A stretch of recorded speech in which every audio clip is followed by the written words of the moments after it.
Hello everyone, my name is Smit Patel और आज हम लोग नेक्स्ट लेक्चर लेने वाले इलेक्ट्रिकल और इलेक्ट्रॉनिक मेजरमेंट का। आज का हमारा टॉपिक होगा कैलिब्रेशन ऑफ इलेक्ट्रिकल इंस्ट्रूमेंट, जो कि आपका फर्स्ट यूनिट का लास्ट टॉपिक है। ठीक है, तो आज नियर बाय हम लोग पूरा यूनिट ख़त्म कर देंगे और नेक्स्ट लेक्चर से हम लोग फ्रेश न्यू टॉपिक स्टार्ट करने वाले सेकेंड यूनिट का। ठीक है, सो आज का जो हमारा टॉपिक है क्या है, explaining the procedure of calibration for given devices, कि जो डिवाइसेस है उसका कैलिब्रेशन कैसे करना है। In the background you can see there are 2 meters. Background की जो इमेज है आई थिंक वो तो प्रॉपर नहीं दिख रही, लेकिन तो भी आप देख सकते हो कि दो इंस्ट्रूमेंट है वहाँ पे और दोनों में कुछ अरेंजमेंट किए है, वायर्स के थ्रू कनेक्ट किया है और उनका कंपैरिजन कर रहे हैं वो लोग। ठीक है, उस कंपैरिजन से कुछ एरर रहेगा एक इंस्ट्रूमेंट में तो हमको पता चल सकता है। तो वो जो मेथड है उसको बोला जाता है कैलिब्रेशन। कैलिब्रेशन क्यों किया जाता है? ताकि हमको जो अपना इंस्ट्रूमेंट है उसमें कोई एरर होगा तो हमको पता चल जाएगा थ्रू द कैलिब्रेशन, इसलिए हम लोग कैलिब्रेशन प्रोसेस करते हैं। ओके, तो let's start with the today's topic. This are the topics we are going to cover today.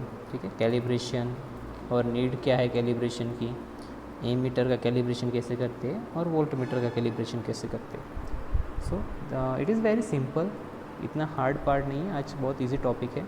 So let's start with the concept map. ये जो है आपका कॉन्सेप्ट मैप है जो कि बता रहा है कि कैलिब्रेशन क्या होता है। कैलिब्रेशन की नीड क्या होती है कि वो इंक्रीज़ करता है आपकी एक्यूरेसी को और एरर्स को मिनिमाइज़ करता है। That is all about a calibration, right.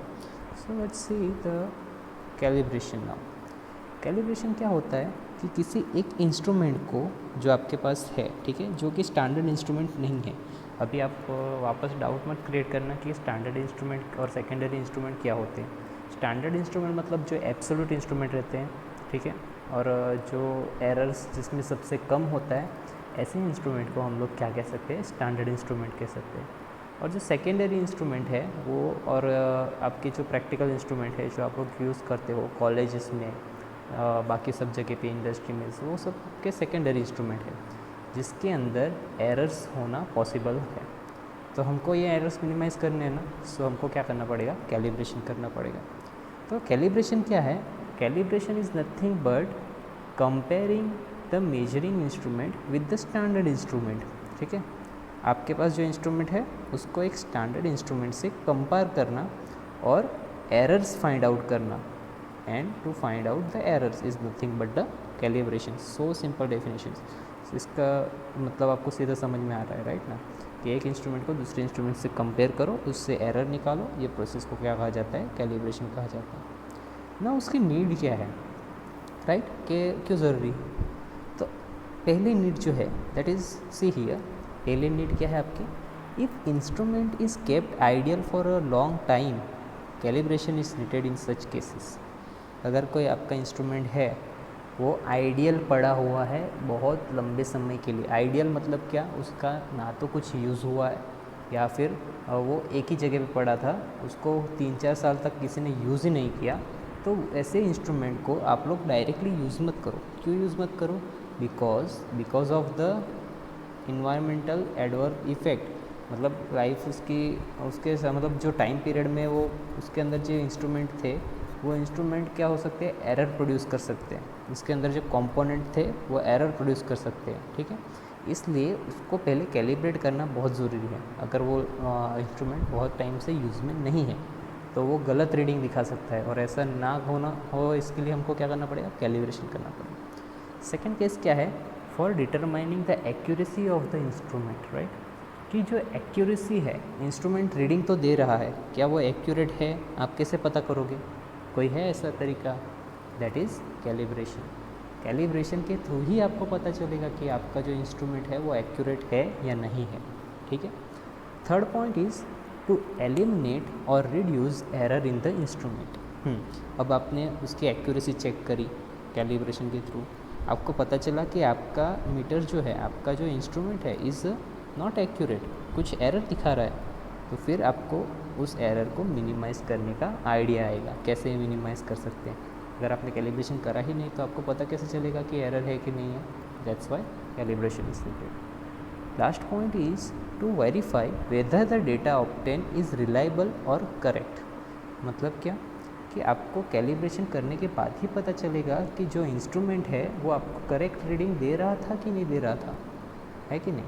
ऐसे ही आप लोग मीटर से कोई एक इंस्ट्रूमेंट उठा के लाए मार्केट से और मेजरमेंट करते बैठे, लेकिन आपको कैसे पता चलेगा कि मैं जो इंस्ट्रूमेंट लाया वो एक्यूरेट है कि नहीं है। तो उसके लिए आपको कैलिब्रेशन करना ज़रूरी है। अगर आप कैलिब्रेशन करते हैं और अगर एरर जनरेट नहीं होते या फिर एरर जनरेट होते हैं लेकिन बहुत माइनर परसेंटेज में बहुत कम एरर जनरेट हुआ, तो आप बोल सकते हो कि जो इंस्ट्रूमेंट आपने लाया है मार्केट से इज़ अ एक्यूरेट इंस्ट्रूमेंट और नियरली एक्यूरेट इंस्ट्रूमेंट, और उसकी जो रीडिंग होगी वो करेक्ट होगी और रिलायबल होगी। ठीक है, इसके लिए हमको कैलिब्रेशन करना चाहिए। So this are the 4 points why the calibration is needed. Now let's see the next topic which is calibration of ammeter using DC potentiometer. तो कैलिब्रेशन एमीटर, सो एमीटर क्या है, एक इंस्ट्रूमेंट है। सो इंस्ट्रूमेंट में error होना possible है। अगर वो एरर्स कैलकुलेट करने हैं तो कैलिब्रेशन करना पड़ेगा, और वो कैसे करते हैं दैट इज़ शोन हियर। ये वर्डिंग देखो यहाँ पे क्या लिखा उन्होंने, डीसी पोटेंशियोमीटर को यूज़ करके। This method is based on use of potentiometer, कि एक पोटेंशियोमीटर का यूज़ करके हम कैलिब्रेशन कैसे परफॉर्म कर सकते हैं। सबसे पहले डायग्राम पे ध्यान दो। ठीक है, डायग्राम में क्या क्या दिख रहा है आपको, stabilized DC source. See this stabilized DC source मतलब क्या, एक सोर्स लो, डीसी सप्लाई का सोर्स लो। अभी ये क्या हो सकता है, आप जब लैब में जाते हो तो एक डीसी सोर्स रहता है, वो आपने देखा ही होगा लैब्स के अंदर। तो वो जो डीसी सोर्स है उसको ही स्टेबलाइज्ड डीसी सोर्स भी आप कह सकते हो। उसका काम क्या होता है डीसी सोर्स का, कि एक कांस्टेंट वोल्टेज सोर्स जनरेट करो, एक कांस्टेंट वोल्टेज देना है उसका आउटपुट पे। ठीक है, तो यहाँ पे वो क्या करेगा, एक कांस्टेंट वोल्टेज देगा। कुछ भी मतलब वेरिएबल डीसी सोर्स रहता है ना, तो वो 12 वोल्ट दे सकता है, राइट, बढ़ा सकते हैं 30 वोल्ट तक दे सकता है, बट वो कांस्टेंट देगा। अगर 12 वोल्ट पे सेट किया तो constant throughout the process 12 volt supply देगा। Next this one they shown one register here. Okay, एक रजिस्टर ऐड किया है सर्किट के अंदर।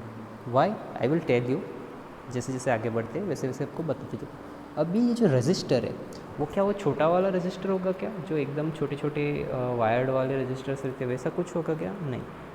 दिस रजिस्टर्ड इज़ मतलब यहाँ जो रजिस्टर्ड होगा वो कौन सा होगा, आपका रेओस्टेट होगा। रेओस्टेट एक सिलेंड्रिकल ड्रम रहता है जिसके ऊपर वायर्स वाउंड की रहती है सर्कुलर सेक्शन में, और उसके ऊपर एक पॉइंटर जिसको हम लोग जॉकी की बोलते हैं, तो उसको मूव कर सकते हैं, वैसे कोई फैसिलिटी दी रहती है, राइट, दैट इज़ रेओस्टेट। तो वो रेओस्टेट क्या होता है, एक रजिस्टर्स प्रोड्यूस करता है, और वो रजिस्टेंस हम लोग यहाँ पे ऐड कर सकते हैं। मतलब ये जो रजिस्टर है वहाँ पे हम लोग क्या ऐड कर सकते हैं, रेओस्टेट ऐड कर सकते हैं। ठीक है, और उसके आगे ए दिखाया है। अब ये ए मतलब क्या, आपका एमीटर। एमीटर क्या कैलकुलेट करता है, करंट कैलकुलेट करता है। ठीक है, तो इतना बेसिक तो आपको पता ही हो।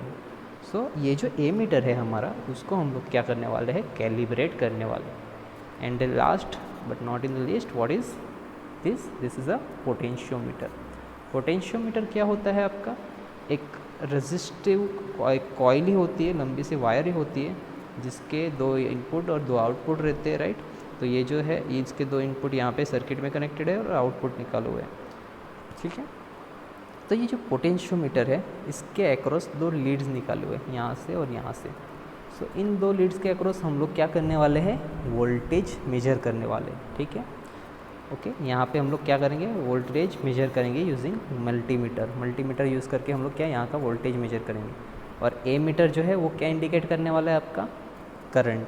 ठीक है ना, ए मीटर हमेशा क्या दिखाता है, आपका करंट दिखाता है। मल्टीमीटर हम कोई वेरिएबल तरीके से यूज़ कर सकते हैं, उसको करंट के लिए भी यूज़ कर सकते हैं, वोल्टेज के लिए भी यूज़ कर सकते हैं, अलग अलग तरीके से यूज़ कर सकते हैं। तो मल्टीमीटर हम लोग यहाँ पे वोल्टेज के लिए यूज़ करेंगे। ठीक है, आप इमेजिन करो कि this is the experiment you are conducting, right, तो आपको ज़्यादा बेटर वे में समझ आएगा। नाउ सबसे पहला स्टेप क्या करना है आपको, कि कनेक्शन करने हैं। जैसे मैंने बोले ये डीसी सोर्स है, उसका पॉजिटिव नेगेटिव रहेगा, वो रेओस्टेट को जाएगा, रेओस्टेट का आउटपुट एमीटर को जाएगा, एमीटर का जो नेक्स्ट टर्मिनल रहेगा वो पोटेंशियोमीटर को जाएगा, और पोटेंशियोमीटर का जो टर्मिनल है वो वापस नेगेटिव को जाएगा। This way you can connect all the circuit like this shown in the diagram. Next step क्या है, when supply is given, current I flow through the ammeter under calibration indicates this current. Okay, now जब supply आप वो DC supply connect करोगे तो क्या होगा, कुछ करंट फ्लो होना स्टार्ट होगा, राइट। नाउ हाँ, कि रेओस्टेट क्यों लगाया हमने, that was the question, right. Starting में क्वेश्चन आया था कि रेओस्टेट क्यों लगाया। तो रेओस्टेट इसलिए लगाते हैं हम लोग कि अगर सर्किट में रेजिस्टेंस नहीं होगा तो वो क्या होने के चांसेस है, शॉर्ट सर्किट होने के चांसेस है। वाई? बिकॉज एमीटर का जो रेजिस्टेंस रहता है इट इज़ वेरी लो। अगर जो सर्किट में रेजिस्टेंस कम होगा तो is nearly equal to the short circuit, और शॉर्ट सर्किट से क्या होता है, इंस्ट्रूमेंट डैमेज होने के चांसेस रहते हैं। That's Y for a safe side हम लोग क्या करते हैं, सर्किट में रेजिस्टेंस ऐड करते हैं। बिकॉज रेजिस्टेंस होगा तो करंट कम फ्लो होगा, करंट कम फ्लो होगा तो शॉर्ट सर्किट होने के चांसेस क्या होते हैं, मिनिमाइज होते हैं। That's why we use the resistance. Now let's come back to the experiment. Okay, क्या करना था हमको, डीसी सोर्स कनेक्ट करेंगे। डीसी सोर्स कनेक्ट करने के बाद क्या होगा, करंट फ्लो होगा। तो जो करंट फ्लो होगा वो रिकॉर्ड किसके अंदर होगा, एमीटर में रिकॉर्ड होगा, राइट। तो ये जो रिकॉर्ड हुआ है करंट, उसको हम लोग क्या बोल रहे हैं, आई बोल रहे हैं। आई मतलब क्या, मेजरिंग इंस्ट्रूमेंट का करंट, ठीक है। लेकिन स्टैंडर्ड रीडिंग अपने पास अब तक आई नहीं। तो जो करंट है वो पोटेंशियोमीटर के थ्रू भी फ्लो हो रहा है कि नहीं। तो जब वो पोटेंशियोमीटर के अक्रॉस फ्लो होगा तब क्या होगा, ये पोटेंशियोमीटर का खुद का कुछ रेजिस्टेंस होगा, और उस रेजिस्टेंस की वजह से यहाँ पे क्या ड्रॉप जनरेट होने वाला है, ड्रॉप जनरेट हो रहा है। कौन सा ड्रॉप, वोल्टेज ड्रॉप, ठीक है। इसको हम लोग वोल्टेज ड्रॉप कहेंगे। तो पोटेंशियोमीटर के अक्रॉस कुछ वोल्टेज ड्रॉप जनरेट होगा, और वो जो वोल्टेज ड्रॉप है वो कौन मेजर करेगा, मल्टीमीटर मेजर करेगा। तो आपके पास क्या आ जाएगा, मल्टीमीटर से वोल्टेज मेजर करेंगे तो Vs मिल जाएगा आपको, ठीक है। अभी हम क्या करने वाले हैं पता है, हमारे पास Vs है, ठीक है, और हम क्या करेंगे, पोटेंशियोमीटर का रेजिस्टेंस मेजर करेंगे, वो होगा आपका Rs, ठीक है। अगर हम लोग Vs को Rs से डिवाइड करें according to Ohm's law, I is nothing but V/R, ठीक है। तो हमको क्या मिल जाएगा, करंट मिल जाएगा।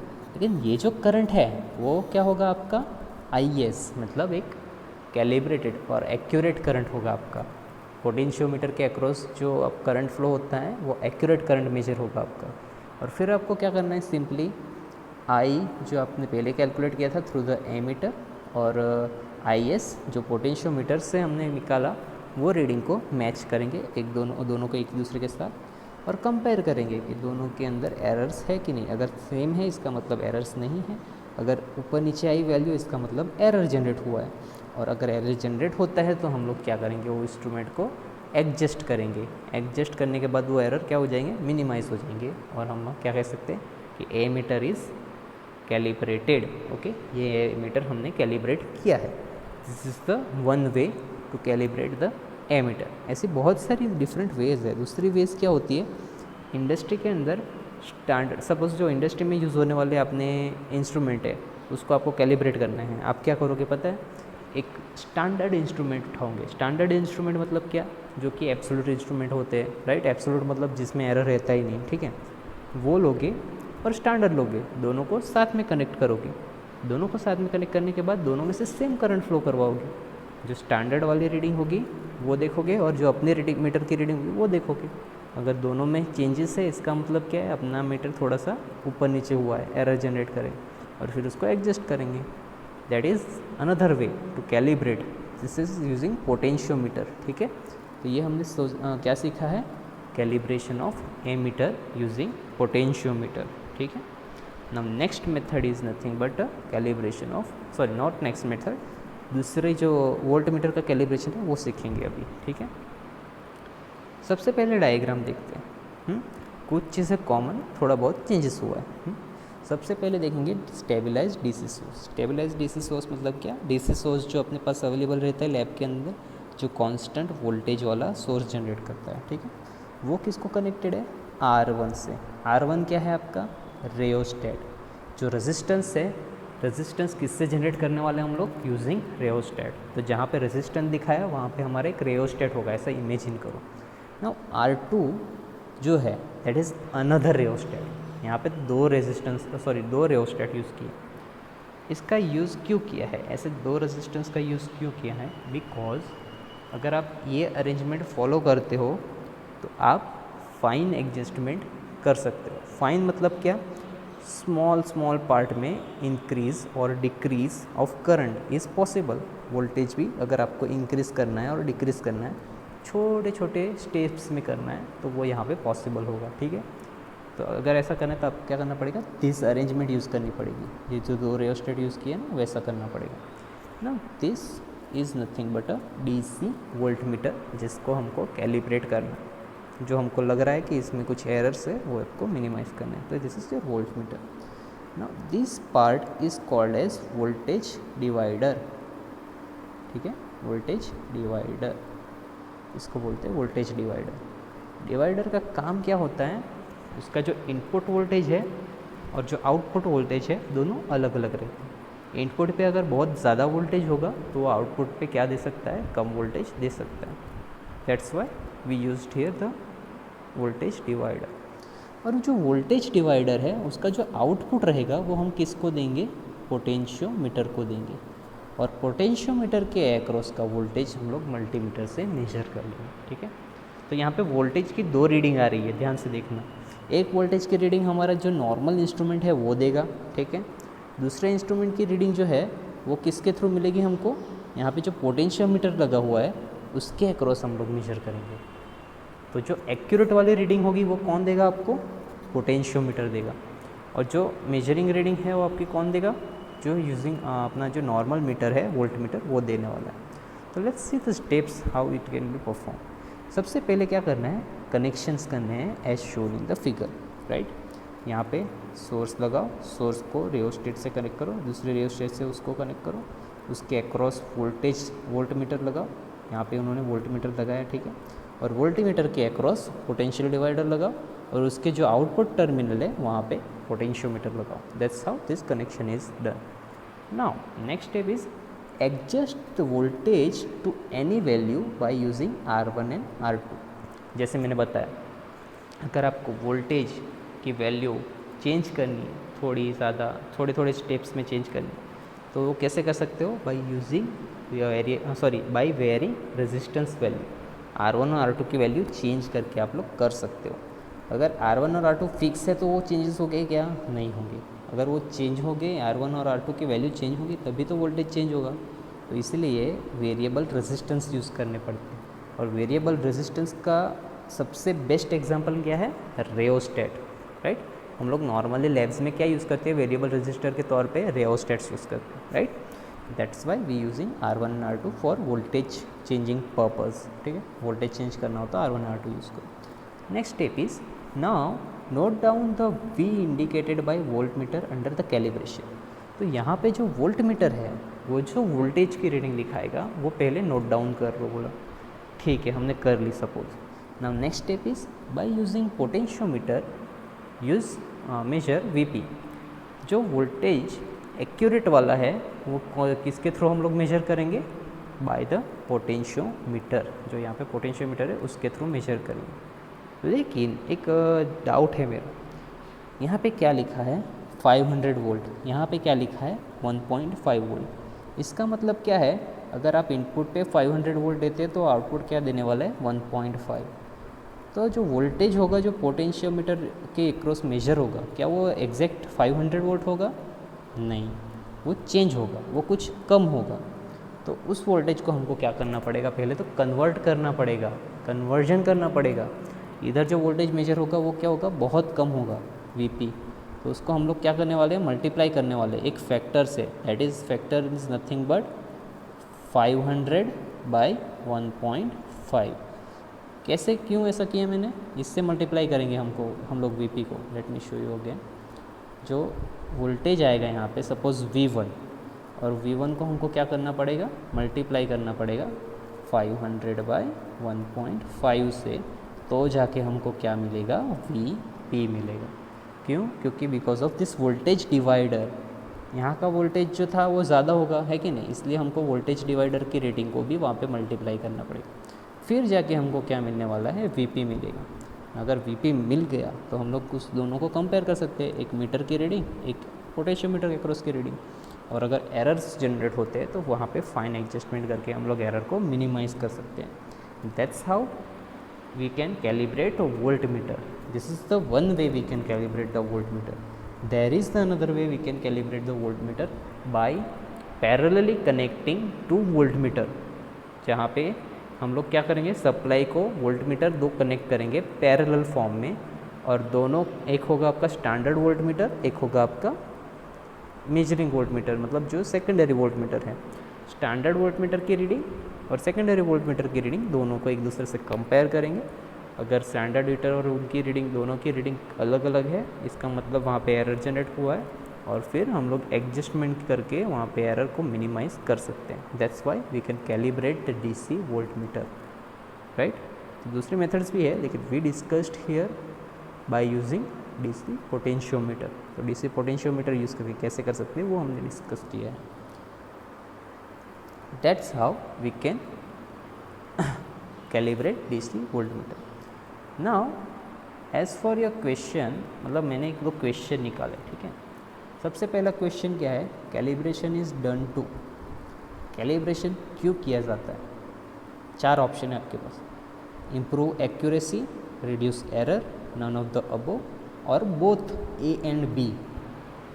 सो इसका आंसर बहुत ईजी है, आप सोच के ही बता सकते हो। हमने आज ही पढ़ा है, फ्रेश टॉपिक है, इसलिए आपको बताते ज़रा भी कन्फ्यूजन नहीं होना चाहिए कि calibration is done for improving accuracy and reducing the error. So what is the answer, answer is nothing but D. Now second question देखते हैं। For calibration of a meter dash is used. Okay, now here see, अब भी हमने देखा calibration of a metre कैसे किया जाता है, राइट। तो हमारे पास यहाँ पे 4 ऑप्शन है। First of all watt meter, second is potentiometer, third one is energy meter, fourth one is all of the above. So can you tell me what will be the answer. Yes, good. So answer is nothing but B, potentiometer के through हम लोग calibration कर सकते हैं कि नहीं। That's how we can calibrate ammeter. So I think so today we have learned 2 different method of calibration for ammeter and voltmeter, और ये आपको याद रखना है, ठीक है। And next time we will come up with the next unit, okay. Second unit किससे start करने वाले। So thank you very much.